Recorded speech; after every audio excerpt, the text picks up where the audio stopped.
For the past several months, I have been warning everyone that the private equity industry was creating a massive bubble in our economy that was about to pop. Well, it just went, and right now they have sent all of their lobbyists to Washington, D.C. to beg the government for a bailout. And it's happening.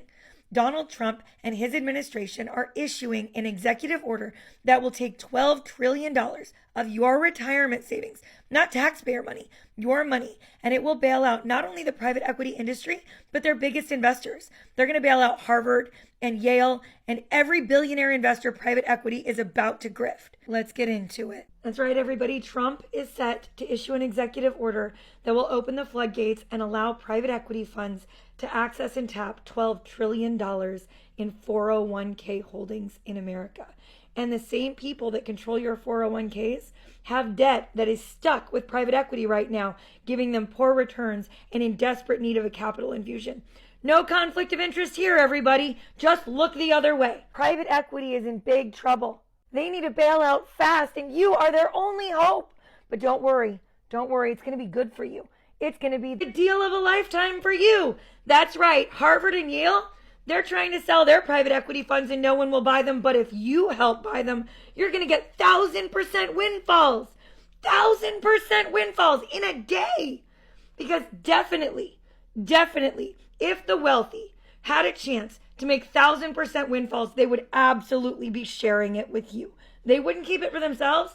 They want everybody to be wealthy, obviously. And that's why they're promising 1,000% windfalls that will make your brain melt if you just let them have access to your 401k.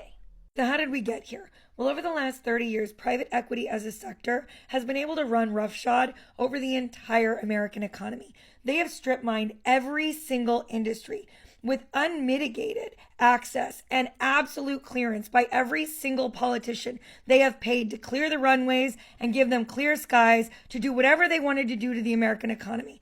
They've destroyed jobs. They've destroyed companies. They've destroyed communities. But they did all of that with record low costs for debt. The interest was almost zero. And so with cheap debt and the belief that they'd be able to refinance if anything ever went wrong, they've been allowed to do this with no real concerns until 3 years ago when our interest rates started going up. Debt is no longer cheap. And at this point, these companies have leveraged billions and billions of dollars onto all of the things that they've acquired. And they're paying double-digit interest rates, sometimes between 14 and 21% at this point, because they took on all this debt at adjustable rates. And those adjustable rates have come calling. And where they used to be able to turn over every company they acquired every 3 years, now no one is buying. The institutional investors and the wealthy are saying we're out. Harvard and Yale are saying we're out. And what we have is a bunch of private equity funds that are desperate to close out their funds and close out for their investors, and they're stuck. Nothing is moving because there's no money coming into the industry, and they can't borrow anymore because the interest is too high. And that's why the only hope they have is you. One of the questions that I get all the time is, how does private equity make their money? If they destroy all these businesses, why do they still get so rich? And the reality is that what happens is that private equity makes their money on their fee structures. They don't make the money on the success of the companies they acquire. They can strip mine all of it. They can dispose of all the assets. They can leave rubble in what they've acquired because they make their money on the fees.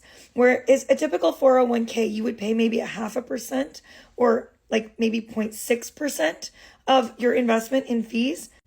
But with private equity, you pay 2% of the total amount you have invested annually, and you pay 20% of your returns. So just as an example, if you invested 50 grand with your 401k and it was just standard investments and you made $150,000, over 10 years, you would pay about $7,700 in fees to the management of that fund. But in private equity, you would pay $52,700 in fees over that same period of time, meaning that on average, you're going to give 60% of your returns just to the money managers at the private equity firms. And that's why they are so desperate for your 401ks. They need the capital, but they also need the fees, and they need you to pay them. And while Harvard and Yale are promising 1,000% windfalls that will make your brain melt, you should probably understand why Yale and Harvard are offloading all of their private equity assets. You see, about 25 years ago, Yale actually laid the groundwork to change the way that the endowments that they manage were invested. And now at this point, Yale has about 95% of their supposed $46 billion endowment invested in alternative assets, primarily private equity. Okay. But the problem is that their returns on those investments have come to a halt. Over the last couple of years, their returns have only been like 5 to 6%, while during that same time period, the regular S&P 500 has gone up 95%. So their funds are just not performing as well as what your 401k is performing in traditional investment mechanisms. But the bigger problem is that they thought they'd be able to sell those stakes. They thought that they could post them for sale and everyone would want to buy them. Well, it didn't work. They started trying to sell their private equity holdings about 7 or 8 months ago, and they got no interest. Then they moved them to something called the secondaries market. The secondaries market is like a Ponzi scheme. Even the Financial Times calls it a pyramid scheme for private equity, where what they do is if they can't get regular institutional investors to buy, they start selling it to one another. And they say, I can't get rid of it and I need to close out my stakes. Do you have anything like that you can't get rid of? How about we swap and it'll buy us some time? And then we'll put the original estimated value as the value, even though we sold it for 50% less. And for 10 years, no one will know that it's worthless. And then on their books, it still looks like they have money. And it looks like they were able to close out their fund successfully. But it's not. It's a house of cards that eventually will come tumbling down. And their hope is that it ends up being your 401k that is holding it when that happens. And in their desperation to sell their stakes, we've gotten a really good look at what is normally hidden behind closed doors in private equity. A good example is that billionaire hedge fund owner Bill Ackman recently said, and he's a Harvard alumnus, that 40% of Harvard's endowment is in private equity. And at this point, he believes the value is entirely inflated, that they don't have anywhere near the amount of money that they purport that they have in their endowment, and that all of it is locked up, and so they're actually cash poor. Now, we just talked about the danger of the fees that private equity charges and why your 401k would end up forfeiting 60% of anything you did make to fees that just pad the pockets of billionaires.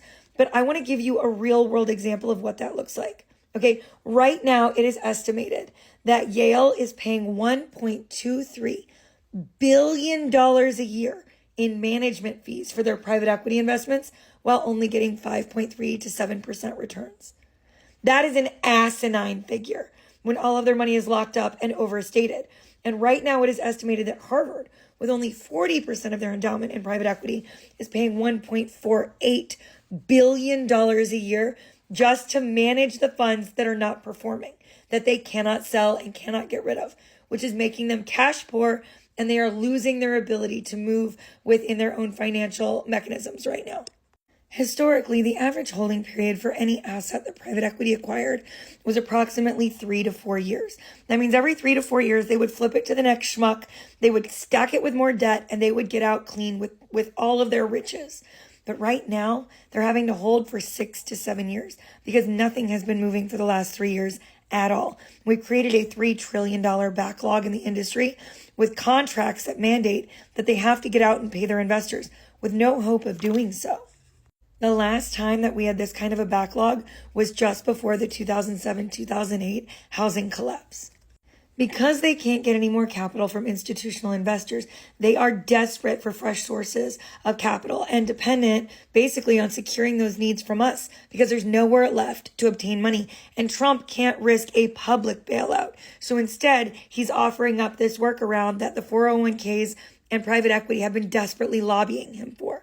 He's going to give them access to your 401k money. And here's the thing. By opening up the 401k market, the system will be flooded with fresh capital. There's $12.2 trillion in the 401k market. And right now, private equity is about $3 to $4 trillion upside down. So there's certainly enough money there. But the decision making will be done by the same investors that manage your 401k. These are the same people that desperately need that money to clear up in the backlog of private equity because they're also invested there. These people don't care about you. They need your money and they're going to use it. And they're going to put the artificially inflated value on the books for you for the next 10 years. So you won't even know what's happened to your 401k until it's too late. And all of those companies have gone bankrupt and all of your money has gone to fees. You won't even know what hit you. You have to understand that the funds that you would be buying into are full of overvalued, unsellable, over debt burdened assets. If they were valuable, people would be buying them. But they have stacked everything with so much debt and strip mined all the assets out already. So there's simply nothing left to get out of it. And that's why they're promising you 1,000% windfalls, telling you you're going to get the deal of a lifetime. You finally get to join the club. Well, as George Carlin said, baby, it's a big club and you ain't in it. If these returns were real, they'd be using them for themselves. They wouldn't be giving them to you. While they're going to pitch this as a democratization of the private equity system, finally opening the doors and letting you into the big boys club, what it really is a last-ditch effort for a liquid injection into a system that is so desperate for dry powder that because it's run out of institutional suckers. But there's a whole wide world of new suckers that they haven't even started to tap, and that's you. Everyday Americans have been locked out of this boom, right? For 30 years, they've made record profits, record money while destroying our communities. And now the situation is dire. Primary value has fallen. They're strip mined. The rich have gotten richer. And just like in 2008, it's now time to socialize the risk while they keep the upside with the privatized wealthy and no risk for them. And you will end up holding the bag 10 years from now when you look at your 401k and wonder what happened. Socialism and bailouts for them, capitalism and burdens for us. So as they try to put lipstick on this pig over the next couple weeks, trying to sell you on this deal of a lifetime, I ask you this. If investing in private equity were so good for your 401k, if it were so good for you and not for them, why is it that for the last 7 years straight, private equity industry has been desperately lobbying for access to the $12 trillion in 401ks? Why is it not that the 401k managers have been lobbying for that access if it was so good? Why is it private equity that needs your money? They aren't helping you, but that doesn't mean we have to go quietly. Let's talk about what we can do right now to protect our assets. In this moment, every single one of you should be contacting Trump and his people and demanding that he abandon his plans to issue this executive order. You should be demanding that he protect your 401ks from private equity abuse and exploitation. And if that does not work, there are dozens of plaintiffs' law firms right now standing at the ready to help you file class action lawsuits against your 401k managers if they allow them to get $1 from your 401k account assigned over to the private equity firms and their horrific new fee structures. Because even the wealthy can't escape their fees. This is how they make their money. Right now, unable to close out the funds they promised the ultra wealthy, needing your money to fix it, even now the ultra wealthy are paying $700 billion in fees a year on assets they can't sell. If you'd like to contact Donald J. Trump or your senators and representatives to demand that they protect your 401ks from the exploitation that's coming at the hands of private equity, you can follow the link in my bio. I just want to end by asking you, why is it then when we can't pay our bills, when we suffer the downside effects of capitalism, we pay that price? But when big banks, big investors, and the wealthy, when they make bad investments, they always get bailed out. Why is there always socialism for them, but capitalism for us?